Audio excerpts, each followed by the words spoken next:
다음 얘기해 보도록 하겠습니다.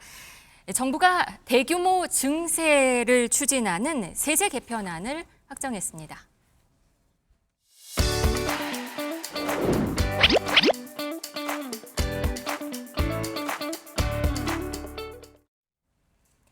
네, 정부 안대로 지금 법인세법이 국회에서 만약에 통과가 되면요. 앞으로는 법인세율은 1%포인트씩 인상이 되고 또 증권거래세는 2023년 수준으로 올라가게 됩니다. 그리고 대주주 양도세 과세 대상 기준을 종목당 50억 원 이상에서 10억 원으로 내려가게 됩니다.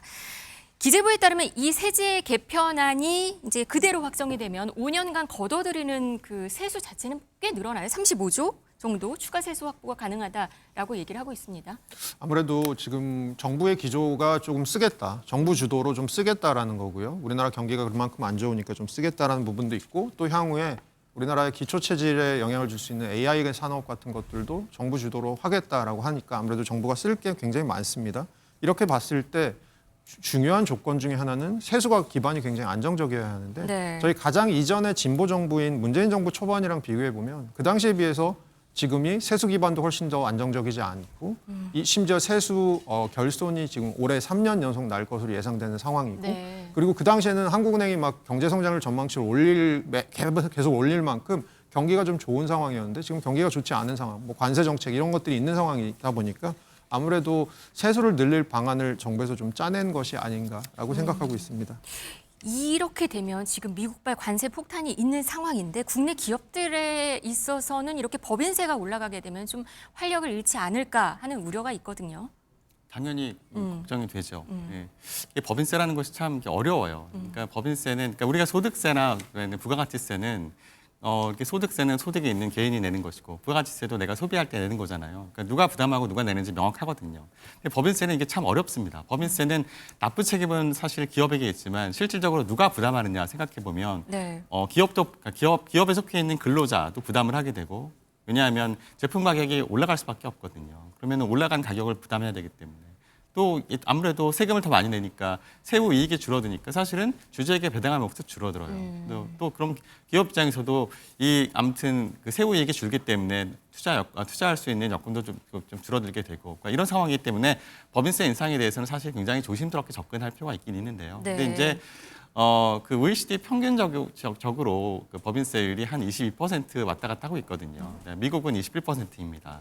자, 그래서 원래 지난 정부에서 윤석열 정부에서 법인세 최고세율을 25%에서 22%로 낮추려고 하다가 결국 국회에서 협상 과정을 통해서 24%로 1%포인트 낮추는 것을 결정났었거든요. 근데 이번에 다시 문재인 정부 시절로 되돌리겠다 이런 의미인데 아무래도 이렇게 아무튼 미국의 통상 압력 속에서 기업들이 굉장히 많이 부담을 갖고 있는 상황이긴 한데 이 상황에서 또 세수에 대해서 걱정하지 않을 수도 없고 아무래도 정부에서 고민 끝에 이런 결정을 내린 것 같긴 하지만 그래도 네. 기업 입장에서 부담이 되는 건 맞다 그렇게 평가할 수 있습니다. 기업 입장에서는 부담이 되고 또 주식시장에 대한 증세 기조도 있어요. 그러니까 지금 증권거래세 세금을 또 거기서 문단 말이에요. 그러면 모처럼 살아난 증시 부양 기대를 좀 꺾는 게 아니라는 우려가 있는데 실제 지금 오늘 봤더니 코스피 지수가 많이 좀 하락하고 있어요. 이걸 반영한 건가요? 네, 전반적으로 이제 어제 관세가 나오고 나서 우리나라 자동차 주식 많이 떨어지고 그리고 관세에 대한 거는 그 정도 관세 받을 거다라는 게 시장이 아마 선반영돼 있던 것 같아요. 네. 그런 것들을 통해서 이제 조정이 일어나는 거에다가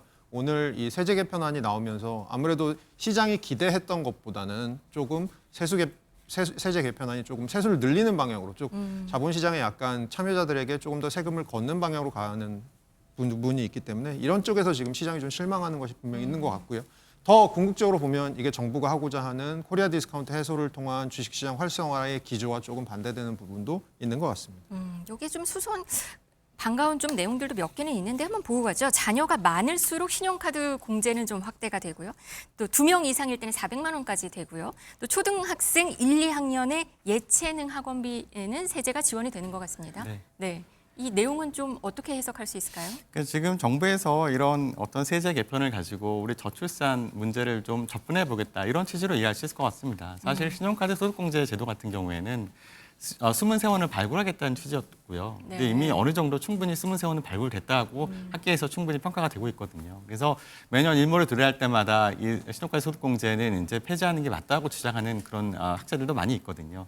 네, 그럼에도 불구하고 계속 유지가 많은 그 근로소득자들에게 이것이 하나의 간편 혜택이 되기 때문에 사실은 바로 없애기는 힘들 거예요.